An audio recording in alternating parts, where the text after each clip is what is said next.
نور الله فجرا جئت بعد العسر يسرا ربنا أعلاك قدرا يا إمام الأنبياء أنت في الوجود. waxaynu ognahay bisha ramadaan inay tahay bisha ugu fadli badan sanadka, isla markaa waxaynu ognahay tobanka habeen ugu dambeeyaana inay ramadaan ugu sii fadli badan yihiin. yani culimmadu waxay yidhaahdaan sanadkao dhan marka la isku daro haddii 10 la qiimeeyo maalmaha markay tahay bay culimmadu yidhaahdaan 10ka maalmood ee dilxijo baa ugu fadli badan.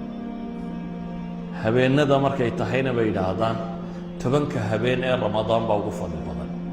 marka 10kan cashe ee ramadaan ugu dambeeya habeenadeeda ayaa waxay yihiin 10ka habeen ee sanadkao dhan marka la isku daro ugu fadli badan. haddana waxaa ku sii jira habeenka dee sanadkao dhan marka la isku daro isaguna ugu fadli badan. idan waa bishii u fadli badnayd iyo 10kii habeen ee sanadka ugu fadli badnaa iyo habeenkii sanadkao dhan ugu fadli badnaa oo 10kan laga dhex filayo ayaa jira.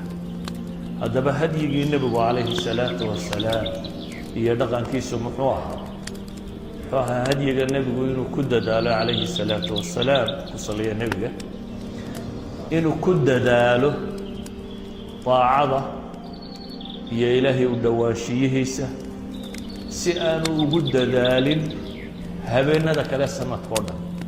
yani 10kani way uga calaamadsanayeen marka la eego sanadka kale sanadkao dhan intiisa kale. si awgeed bay imaamu muslim xadiidka soo warinaya umu lmuuminiin caaisha radi allahu